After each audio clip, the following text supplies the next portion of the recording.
I think you have to eliminate the filibuster. You have to do it what it used to be when I first got to the Senate and back in the old days. You had to stand up and command the floor. So you're for that reform? You're for bringing back the talking filibuster? I am. That's what it was supposed to be. It's getting to the point where there's, democracy's having a hard time functioning. Let's bring in Arkansas Senator Tom Cotton on this, sir. Good morning, and thank you for your time today. Good morning. Happy St. Patrick's Day. Mitch McConnell said this would be a 100-car pileup in the Senate. Is this the way it's going to go, sir? Well, I hope it's not going to go that way, Bill. I hope that we respect the traditions and institutions of the Senate. Right here is a letter from just 4 years ago, signed by 27 Democrats who are still in the Senate, insisting that we maintain the right of senators to have extended debate on legislation. 27 Democrats still in the Senate, when they were in the minority, wanted to maintain those rules. But now they're getting pushed around by their radical left because their agenda is unpopular.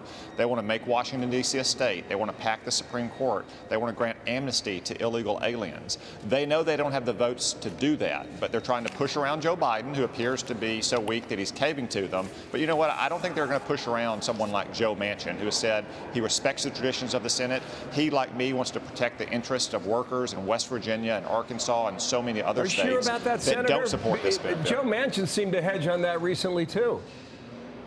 Now, Senator Manchin has been very clear. He will not vote to change the rules to reduce the threshold from 60 votes to something lower to end debate and have a final vote. That's what the Senate traditions have been going back 40 years. Before that, it was even more than that. There was a time going back 200 years when it required all the senators to agree to end debate. That is the tradition of the Senate. That's in the tradition that our founders wanted the Senate to play, to make sure that any major changes to the laws of our country were considered and careful and deliberate. The Senate has always played that role. It should continue to play that role. Otherwise, you'll get things like the Green New Deal and amnesty for illegal aliens and packing the Supreme Court.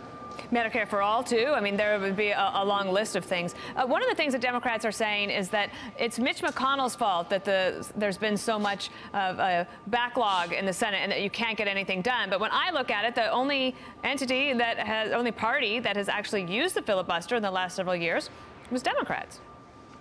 Yeah, Dana, again, let me hold up a letter.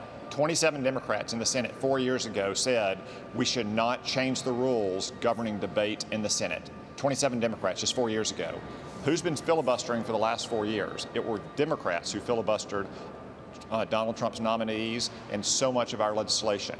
Donald Trump even insisted that Mitch McConnell move to end the filibuster in 2017 and 2018, but he did not, and Republicans did not, because we respect the traditions and the customs and the rules of the United States Senate. We respect the rights of the minority. We want to have open and fair debate, and we want to compromise. Look, 20 senators are getting together today over lunch to talk about things like the minimum wage, where there is common ground, where we can come together and negotiate and hopefully have bipartisan solutions that will provide progress for Americans. Here is Mitch McConnell on the floor of the Senate during our program yesterday. Give this a listen. Nobody serving in this chamber can even begin to imagine what a completely scorched earth Senate would look like. So, Mr. President, I want our colleagues to imagine a world where every single task, every one of them, requires a physical quorum. So apparently in the old days, that's the way they did it, Senator, and we might be going back that way. Can you come back to your first answer? How would America be different if they get rid of the filibuster? Help us understand that.